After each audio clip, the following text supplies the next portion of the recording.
కడప జిల్లా ప్రొద్దుటూరు మార్కెట్ యార్డ్‌లో శనగల కొనుగోలు వ్యవహారం ఇప్పుడు జిల్లా రాజకీయాల్లో హాట్ టాపిక్‌గా మారింది.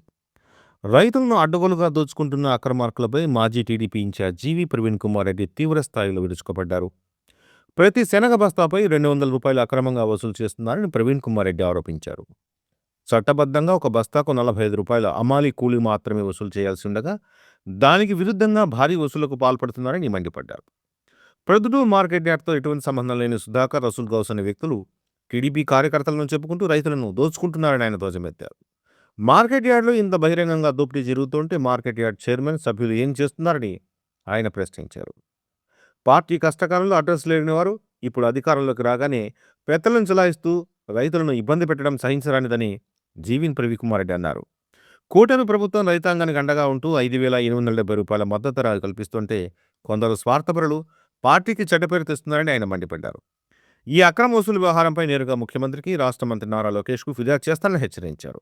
ఈ మొత్తం వ్యవహారం స్థానిక ఎమ్మెల్యే నంద్యాల వరదరాజరెడ్డి దృష్టికి వెళ్లకుండానే జరుగుతోందని తాను భావిస్తున్నట్టు ప్రవీణ్ రెడ్డి చెప్పారు.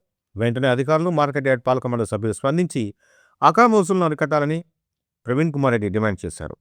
ప్రొద్దుటూరులో మార్కెట్ కమిటీ టీవీ రోడ్ అటువంటి మార్కెట్ యార్డులో సుధాకర్ అనే వ్యక్తి, రసూల్ గౌస్ ఇంకా 2-3 వ్యక్తులు కలిసి ప్రభుత్వం ఏదైతే శనగకు మద్దతు ధర రూ. 5,875 నిర్ణయించింది.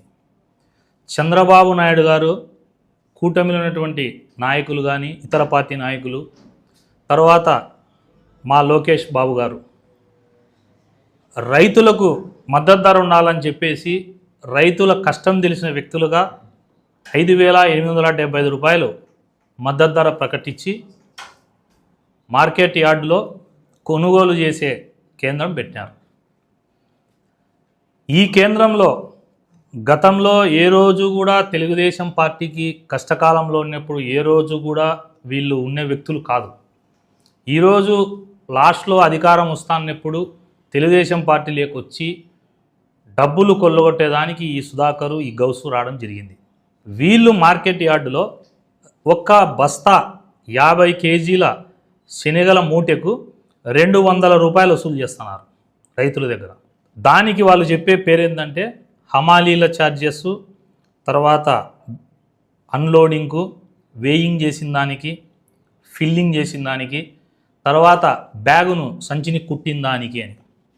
ఇది పొద్దుటూరు మార్కెట్ కమిటీ వాళ్ళు ఆ పనులు చేసేదానికి రూ. 45 రాసి సంతకం పెట్టించిన లెటర్. ఈ లెటర్లో ప్రొద్దుటూరు మార్కెట్ కమిటీ వాళ్ళు రూ. 45 దేనికంటే ఈ రూ. 45 కూడా హమాలీ charges for 50 kgs bag including unloading, weighing, filling, stitching and loading charges. అంటే దించిన కూలు, ఎత్తిన కూలి, కుట్టిన దానికి మొత్తం హమాలీల ఖర్చులు కలిపి రూ. 45 తీసుకోవాలా ఓన్లీ ఇది రైతులు. ఈ రూ. 45 సాకు పెట్టుకొని రూ. 200 వసూలు చేస్తున్నారు. నేను అడుగుతానా, ఎవడి సుధాకరు, ఎవడి గౌసు? రైతు అంటే తెలుసా ఇళ్ళకి? రైతు అనేవాడు ఈ రోజుటికి రాష్ట్రంలో కానీ దేశంలో కానీ అందరికంటే కష్టం పడేది, దేశ సరిహద్దులో ఉండే సైనికుడు ఎంత కష్టపడుతున్నాడో మనకి అన్నం పెట్టే రైతు అంత కష్టపడుతున్నాడు. ఈరోజు అతను కష్టపడి పండించిన ధాన్యాన్ని ఈ బ్రోకర్లు వచ్చి రైతుల కష్టాన్ని, రైతుల రెక్కల కష్టాన్ని, రైతుల రక్తాన్ని పిలుస్తారా? ఎవరు అసలు వీళ్ళిద్దరు? ఏంది వీళ్ళకి సంబంధం? ఏం అధికారులు నిద్రపోతున్నారా?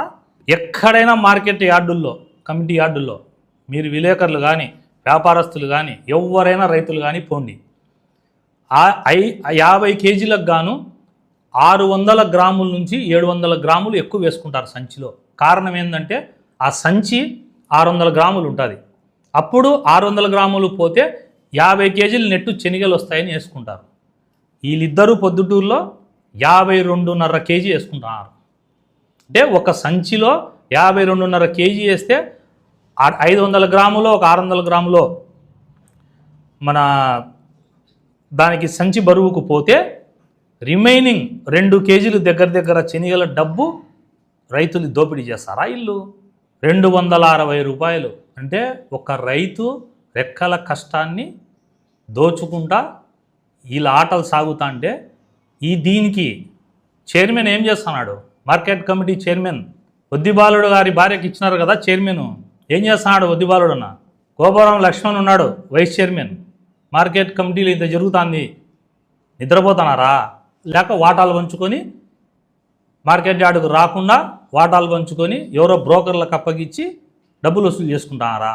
మేము అధికార పార్టీ వాళ్ళం, మేము చెబితే ఇక్కడ కొండారెడ్డి గారు చెప్పినట్టే, మేము చెబితే వరదరాజరెడ్డి గారు చెప్పినట్టే అని వీళ్ళని ఆఫీసులను బెదిరించి వీళ్ళు సెస్సు కట్టాల్సింటే ఒక్కొక్క వ్యానుకు ఒక్కొక్క లారీకి 10 నుంచి 15 వేలు అయితే ఇది మా వాళ్ళు చెప్పినారు దీన్ని ఫ్రీ పంపి కటాకు గవర్నమెంట్కి డబ్బు అంటున్నారు. ఈ రసూల్ గౌస్ అనేవాడు ఫేస్బుక్ ఓపెన్ చేయండి, అతని ఐడి అకౌంట్ 2019 నుంచి 2023 లాస్ట్ వరకు ఏనాడైనా తెలుగుదేశం పార్టీకి సంబంధించిన ఒక్క కార్యక్రమం పెట్టినాడా? తెలుగుదేశం పార్టీకి సంబంధించిన సోషల్ మీడియా ఒక్క పోస్టింగ్ పెట్టినాడా? ధైర్యం లేనోడు, పిరికివాడు, యాడనో ఉండి ఈరోజు అధికారం వచ్చిందని చెప్పి చెట్టు పేరు చెప్పుకొని కాయలమ్ముతావా? మార్కెట్ యార్డులో ఈ మీడియా ద్వారా రైతులకు విజ్ఞప్తి చేస్తాడా, ఎవడైనా మార్కెట్ యార్డులో డబ్బు అడిగితే నా నెంబర్కైనా ఫోన్ చేయండి, నా నెంబర్కు వాట్సాప్లో అయినా మెసేజ్ పెట్టండి, మామూలు మెసేజ్ అయినా పెట్టండి. వీళ్ళిద్దరూ వసూలు చేయడం ఒకటి. నాకు తెలిసి ఈ నియోజకవర్గ ఎమ్మెల్యే వరదరాజరెడ్డి గారికి తెలిసి ఉండదని నేను అనుకుంటాను వ్యక్తిగతంగా.